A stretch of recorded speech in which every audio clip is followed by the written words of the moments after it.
Hello दोस्तों, आज का प्रश्न करते हैं। अलग प्रकार का प्रश्न है। यह है सबसे पहले, दो वस्तुओं के विक्रय मूल्य समान होने पर दो घड़ियों का कुल क्रय मूल्य 4800 रुपये है।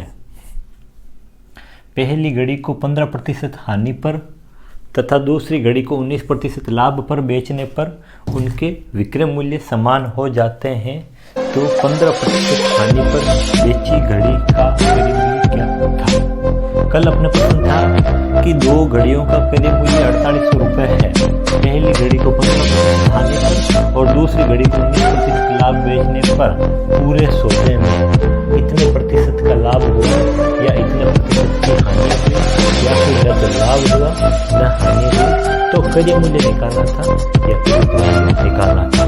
आज हम क्या देखते हैं, ये कह रहा दूसरी घड़ी को 19% लाभ पर बेचने पर उनके विक्रय मूल्य समान हो जाते हैं। नई बात क्या ये, विक्रय मूल्य समान हो जाते हैं, ये चीज़ है। तो हम इसको सरल करते हैं। तो सबसे पहले देखते हैं कि कोई है तो ए का मान लेते हैं, कोई ए है घड़ी, उसका मान लेते हैं ए। ये कह रहा है कि ए पर 15% की हानि, ए पर 15% हानि, ठीक है। और दूसरा कह रहा है कि दूसरी घड़ी पर 19% लाभ, मतलब बी घड़ी है उस पर है 19% लाभ, ठीक है, एकदम करेक्ट। तो हम क्या करते हैं, पहले ए का 15% हानि हो रही है, मतलब 15% कम करेंगे तो ए का 85%, क्या करेंगे, ए का 85% अनुपात, इसमें करेंगे बी का 19% लाभ है। 19% लाभ होने पर हम करेंगे बी का 119%, बी का 119%, एकदम करेक्ट। अब हम क्या करेंगे, बराबर के हिसाब से इसको कन्वर्ट कर देते हैं। तो ए अनुपात बी बराबर, इसका हम इससे गुणा कराएंगे तभी क्या होना चाहिए, देखो ये क्या है, का के ये गुणा का चिन्ह होता है तो 119 आना चाहिए। तो मतलब इसका यहाँ पर पहले लिख देते हैं 119 अनुपात, इसका लिख देते हैं 85, ठीक है। अब हम इसको सॉल्यूशन करते हैं। इसको करते हैं 17 का पार्ट से, 17 34 17 51 17 68 17 5 85 17 6 102 17 7 119, ठीक है। ये आ गया अपने क्रय मूल्य का अनुपात। किसका अनुपात आ गया, क्रय मूल्य का अनुपात, क्रय मूल्य का अनुपात, ठीक है। तो अनुपातों का योग कितना है अपने, 7 और 5 12 गुणा दोनों घड़ियों का कुल क्रय मूल्य कितना है, 4800। अब प्रश्न कह रहा है तो 15% हानि पर बेची जाने वाली घड़ी का, 15% हानि पर बेची जाने वाली घड़ी का, ये रही 15% हानि, बेची जाने वाली घड़ी का क्रय मूल्य। तो 15% हानि मतलब ए वाला पार्ट, मतलब ये ए वाला पार्ट कितना है, 7। तो हम क्या करेंगे, 7 12 कम 12 12 24 32 36 12 44 0 0, इसको और इसको गुणा करा देते हैं, 7 चौके 28 0 0, ये अपने उत्तर आ गया। ये अपना करेक्ट आंसर 2800 रुपये आ गया है। अगला प्रश्न देखते हैं क्या है। हाँ, अपना प्रश्न है, दो वस्तुओं का कुल क्रय मूल्य 8000 रुपये है। पहली वस्तु को 16% हानि पर और दूसरी वस्तु को 8% लाभ पर बेचने से उनके विक्रय मूल्य समान हो जाते हैं। बात क्या आई है, विक्रय मूल्य समान हो जाते हैं। तो 8% लाभ पर बेची वस्तु का क्रय मूल्य क्या है, तो इनका विक्रय मूल्य समान करते हैं, अपन देखते हैं। तो ये कहता है कोई वस्तु ए है, ए पर क्या कह रहा है कि पहली वस्तु को 16% हानि, मतलब 16% हानि बराबर, ठीक है।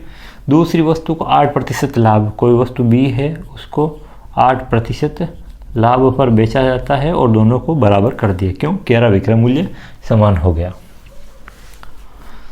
तो 8% लाभ पर बेची वस्तु का क्रय मूल्य ज्ञात करना। पहले तो इसको करते हैं सरल, इसको सरल करते हैं तो ए गुणा 16% हानि है तो 16% करेंगे कम, 10 90, 90 में 6 गया 84%, ठीक है, बराबर इसको करेंगे b गुणा 108%। नो डाउट आगे प्रश्न सरल करते हैं, इसको आगे सरल करते हैं तो a अनुपात b बराबर, तो अब हमें b का 108 से गुणा चाहिए तो b को यहाँ पर पहले लिखेंगे 108 अनुपात 84। हाँ, अब देखते हैं हम कौन से पार्ट से कट रहा है, 12 के पार्ट से। 12 ऊँची 12 छत्ती 12 चौड़ 4 5 4 12 6 72 12 7 84 12 8 96 12 9 108, ठीक है। ये a का मान क्या है, a का मान 9 है, b का मान क्या है 7 है। अनुपातों का योग कितना होता है, योग होता है 9 7 16। अब हमें कह रहा है कि 8% लाभ पर, 8% लाभ पर ये बी वस्तु बेची, ठीक है, मतलब बी के लिए 7 अनुपात लिखेंगे, 7 गुणा 8000 है तो यहाँ पर लिख दिया 8000। इसको सरल करना, 16 एकम 16 16 दूना 32 16 38 16 64 16 5 80, ये 2 जीरो है, ये 2 जीरो, 7 का और 5 से गुणा कराया 35, ये 2 जीरो है तो 3500 रुपये, ये अपने क्या आ गए उत्तर आ गए। 8% लाभ पर बेची गई वस्तु का क्रय मूल्य क्या है, 3500 रुपये है। इस प्रकार अपना ये प्रश्न कंप्लीट हुआ। आगे के अलग अलग प्रकार के प्रश्न देखते हैं किस प्रकार के हैं। हाँ दोस्तों, आगे देखते हैं अपना अलग प्रकार का प्रश्न आ गया। प्रश्न है 2 रेडियो में प्रत्येक का विक्रय मूल्य, मतलब क्या दे रखा है, विक्रय मूल्य दे रखा है और हर एक का विक्रय मूल्य क्या है, समान है। इस चीज़ का विशेष तौर से ध्यान रखना। सबसे पहले तो दे रखा है विक्रय मूल्य 1640 रुपये है। इनको बेचने पर क्रमशः 15% लाभ व 15% हानि हुई हो तो पूरे सौदे में कितने प्रतिशत लाभ या हानि हुई है। तो इस प्रकार के प्रश्नों को यहाँ पर क्या दे रखा है, विक्रय मूल्य है। क्या चीज़ दे रखी है, विक्रय मूल्य है। आगे बात समझ में। तो सबसे पहले विक्रय मूल्य है तो यहाँ पर इस विक्रय मूल्य का कोई लेना देना नहीं है। तो यहाँ पर इनको बेचने पर क्रमशः है क्या है, 15% लाभ और 15% हानि हुई है। इस प्रकार के प्रश्नों को सोल्व करने के लिए अपने पास में सीधा सीधा अपना सूत्र है r/10, r/10 का होल स्क्वायर, या फिर याद रख लेना r²/100। दोनों में से कोई सा भी एक चीज़ याद रखनी है अपन को, वो याद रखनी है। तो इसको देखते हैं सरल कैसे करते हैं। r का मतलब रेट, मतलब दर समान है तो यहाँ पर क्या करेंगे 15 का स्क्वायर बट्टा 100। 15 का स्क्वायर होता है 225/100। नीचे 2 जीरो इसलिए ऊपर 2 अंक छोड़ के पॉइंट लगा दिया तो 2.25% हानि। इस प्रकार के प्रश्नों में हमेशा ही हानि होती है। इस चीज़ का विशेष तौर से अपने को ध्यान रखना पड़ेगा। ये हो गया अपने जनरल। इस चीज़ का ध्यान रखना, कोई भी प्रश्न आ जावे ऐसे 2 रेडियो है या 2 टीवी है या 2 बाइक है जिनका प्रत्येक का विक्रय मूल्य, मतलब कह रहा हर एक का विक्रय मूल्य इतना रुपये है, तो इनको बेचने पर क्रमशः सेम लाभ भी सेम होता है और हानि भी सेम होती है। तो इस प्रकार के प्रश्नों में हमेशा क्या होता है, अपने हानि होती है। और अपने इस प्रकार का सूत्र है r²/100 या फिर r/10 का होल स्क्वायर। दोनों में से कोई सा भी एक ही चीज़ है, इसको सरल करना है तो ये अपना हो गया हानि प्रतिशत, हमेशा ही हानि होगी। अगला प्रश्न देखते हैं।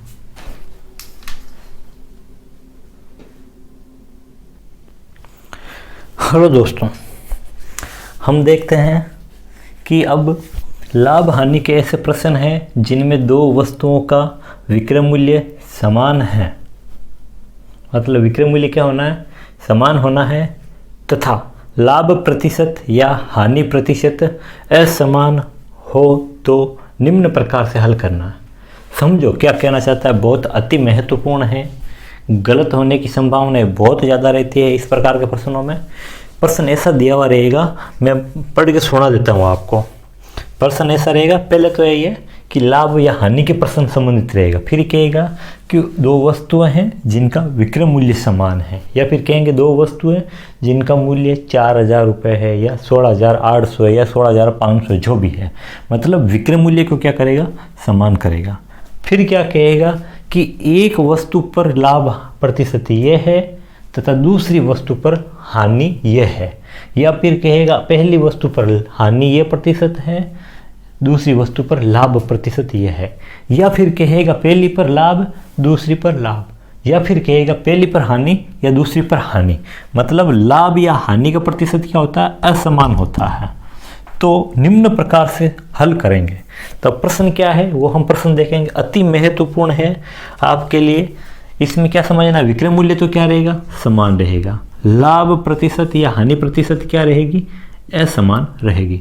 इस चीज़ का विशेष तौर से अपने ध्यान रखना है, अति महत्वपूर्ण है एग्जाम की दृष्टि से। देखते हैं कैसे सरल करना है। इस प्रश्न में है दो बकरियों को जिनमें प्रत्येक का विक्रय मूल्य 1,000 रुपये है, मतलब विक्रय मूल्य क्या कर दिया, समान कर दिया। ये भी बकरी 1,000 रुपये की, वो भी बकरी 1,000 रुपये की। इनको बेचने पर एक पर 30% लाभ एवं 10% हानि हुई, मतलब क्या है, असमान रूप से है। तो बताओ पूरे सौदे में कितने प्रतिशत लाभ हुआ अथवा हानि हुई। इस प्रकार के प्रश्नों को देखो कैसे सरल करते हैं। अब हमें क्या है, बकरी का क्रय मूल्य पता नहीं है, तो हम पहले क्रय मूल्य निकालेंगे, फिर उसका विक्रय मूल्य बनाएंगे, फिर देखेंगे कि लाभ हो रहा है या हानि हो रही है, उसके आधार पर हम लाभ प्रतिशत या हानि प्रतिशत ज्ञात करेंगे। तो देखते हैं, पहला कह रहा है कि दो बकरियों को जिनमें प्रत्येक का विक्रय मूल्य 1,000 रुपये है, इनको बेचने पर 30% लाभ एवं 10% हानि हुई।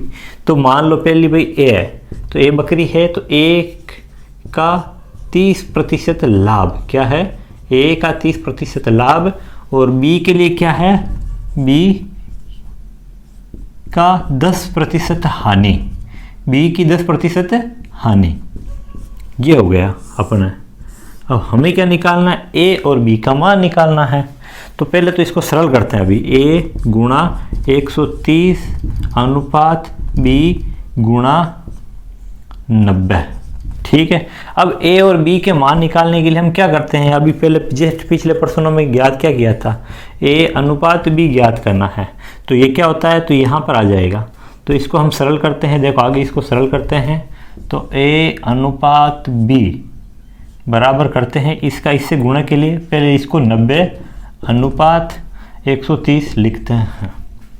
आ रही बात समझ में। हम क्या करेंगे, 90 अनुपात 130, ये 90 अनुपात 130, ये क्या हो गया अपने क्रय मूल्य, क्या हो गया क्रय मूल्य, ठीक है। अब हमें निकालना विक्रय मूल्य। तो विक्रय मूल्य में देखो ये कौन है, ए है, तो ए पर 30% का लाभ, तो हम क्या करेंगे, इस पर 30% लाभ, ये लो 30% लाभ। तो इसका 30% निकालते हैं, 9 18 9 30 27, इसमें जोड़ेंगे तो 117, इस पर जोड़ते हैं, इसका निकालते हैं 10% हानि, क्या है 10% हानि माइनस का 10%, इसका 10% निकालते हैं तो माइनस का 13, ठीक है। 10 गया 20 और ये भी क्या हो गया अपने 117, क्या हो गया 117। तो अपन देखते हैं अपने क्रय मूल्य क्या है, ये है टोटल क्रय मूल्य, ये लो, ये टोटल क्या है क्रय मूल्य, इसको और इसको जोड़ते हैं तो ये हो जाता है 220। और दूसरी बकरी है, इसको और इसको जोड़ना है तो ये क्या होगा विक्रय मूल्य होगा, 7 7 14 हासिल की 1 हो गया 3 और 2, ये हो गया 234। ये है विक्रय मूल्य, क्या है विक्रय मूल्य, ये हो गया अपने विक्रय मूल्य, ये है अपने ये विक्रय मूल्य, और ये ऊपर वाला क्या है क्रय मूल्य। तो अपन अंतर देखते हैं, 220 क्रय मूल्य है और 234 विक्रय मूल्य है। फायदा कितने का हो रहा है, 14 रुपये का फायदा हो रहा है। किस पर फायदा हो रहा है, क्रय मूल्य पर, मतलब 220 को नीचे लिखा गुणा 100, बस इसको सरल करना है। 2 के पाड़े से 2 एकम 2, 2 एकम 2, ये 2 के पाड़े से 5 बार। अब इसको और आगे सरल करते हैं, 4×5 70/11। इसको सरल करना है, 11×22 11 33 11 44 11 55 11 6 66। पीछे बच गया 4, लगाया पॉइंट। 11×22 11 3 33, पीछे बच गया 7। यहाँ पर अपने पॉइंट हम भाग क्यों देना, सीधे कर देते हैं। 6 सही 4/11% अपने लाभ। ये अपने फाइनली उत्तर 6 सही 4/11% लाभ। इसी प्रकार एक प्रश्न और आगे सरल कर देते हैं ताकि आराम से समझ में आ जाए ये किस टाइप का प्रश्न है। हाँ, अगला प्रश्न आ गया अपने। ये कह रहा है 2 वस्तुओं का विक्रय मूल्य समान है, इन पर क्रमशः, ये साफ साफ कह दिया इसने भाई विक्रय मूल्य समान है, इन पर क्रमशः 10% लाभ एवं 16% हानि हुई हो तो बताओ पूरे सौदे में कितने प्रतिशत लाभ अथवा हानि हुई। इस प्रकार के प्रश्नों को सरल करने के लिए लिखेंगे ए है, ए पर 10% लाभ, क्या लिखा 10% लाभ अनुपात। बी है, बी पर क्या लिखा, बी पर 16% हानि, 16% हानि। इसको सरल करते हैं तो ए, तो हम क्या करेंगे 10% लाभ मतलब 110 अनुपात, इसको क्या करेंगे बी 16% हानि है मतलब बी × 84 कर दिया। ठीक है, सीधा सीधा। अब हमको क्या मान चाहिए, क्रय मूल्य का मान चाहिए। ठीक है, क्रय मूल्य का मान चाहिए तो हम क्या करेंगे पहले, अब ए का मान निकालते हैं। तो ए का मान हम जाएंगे तो पहले 84 आ जाएगा। यहाँ पर समझ में आ रही कैसे, क्यों देखो इसको ऐसे सरल करते हैं, तो हम इसको ऐसे सरल करते हैं तो ए अनुपात बी बराबर ये आएगा 84/110। क्यों, इसका इससे का गुणा करेंगे तो सेम चीज़ आनी चाहिए। तो अपन देखते हैं, तो अगर आपको सीधा याद नहीं है ये सब कैसे करते हैं तो सीधा सीधा ये 84 का मान 1 यहाँ पर लिख दो और इसका 110 यहाँ पर, सीधा अपनी भाषा में समझने के लिए। अब इसको सरल करना है, या ये क्या हो गया क्रय मूल्य। देखते हैं, अब ये क्रय मूल्य हो गया। अब ये क्या कह रहा है तो बताओ पूरे सौदे में कितने प्रतिशत का लाभ अथवा हानि हुई। ये तो है अपने क्रय मूल्य। अब हम इस पर क्या करेंगे, अपने ये कह रहा है 10% लाभ, ये लो इसका 10% निकालते हैं। क्या निकालेंगे 10%, इसका 10% निकालते हैं तो ये आएगा 8.4। 8.4 को इसमें जोड़ते हैं, 8.4 को जोड़ेंगे 8 4 12 92.4 92.4। अब इस पर क्या निकालेंगे 16%। ये कह रहा है कि हानि हुई, क्या हुई 16% हानि हुई। 16% हानि मतलब माइनस का 16%, इसको निकालना है। इसको निकालते हैं तो हम क्या देखते हैं, पहले आएगा 0, फिर 16 हासिल की 1 16 16 और 1 17, तो ये घटाना है। ये क्या करना है घटाना है। 110 में से 10 गया, 100 में से 7 गया, 3 में से 0.6 और गया, 100 में से 7 गया, 93 में से 0.6 गया तो 92.4। ये क्या आया, ये अपना आ गया। इस दूसरी वस्तु का भी ये सेम चीज़ आएगी, इस चीज़ का हमेशा ध्यान रखना क्योंकि विक्रय मूल्य समान है। तो इस बार एक का निकाल लेते तो दूसरे का अपना आप ही हो जाएगा। तो ये आ गया अपने क्रय मूल्य। क्या आएगा क्रय मूल्य, क्या है 194। क्रय मूल्य 194 ये है क्रय मूल्य। और विक्रय मूल्य हमेशा क्या आएगा, ये 0.8 और इसको जोड़ते हैं 4 9 9 18। ये आया अपने विक्रय मूल्य। क्या आया विक्रय मूल्य। अब हमें दिखने में साफ पता चल रहा है, हाँ ये आ रहा है अपने क्रय मूल्य और ये आ रहा है अपने विक्रय मूल्य। तो अपन देखते हैं कि क्रय मूल्य कम है और नहीं विक्रय मूल्य ज़्यादा है और विक्रय मूल्य कम है तो क्या हो रहा है घाटा हो रहा है। तो इसमें से ये घटाएंगे, इसमें से ये घटाने पर हमें पता है उत्तर आ रहा है 9.2 और 9.2 आ रहा है। तो इसको सरल करना है तो ये है विक्रय मूल्य, ये है हानि किस पर हो रही क्रय मूल्य पर, हम लिखेंगे 94 × 100। इसको सरल करते हैं, यहाँ पर ये हटेगा तो ये 0 चला जाएगा और इसको 2 के पार्ट से काटते हैं। 2 9 18, पीछे बचा 1 2 7 14 और इसको सरल करते हैं 2 चौके 8, पीछे बचा 1 2 6 12, तो ये बचा 460/97। इसको हम सरल करेंगे तो 4.7% हानि ये अपने उत्तर आ जाएगा। इस प्रकार के ये सारे प्रश्न हैं अपने लाभ हानि के, बहुत अति महत्वपूर्ण है। 1-2 और प्रश्न हैं वो हम अगले वीडियो में करेंगे, देखते हैं। तब तक साथ बने रहिएगा, प्रैक्टिस करना आप ज़्यादा से ज़्यादा, आपके लिए फ़ायदा है।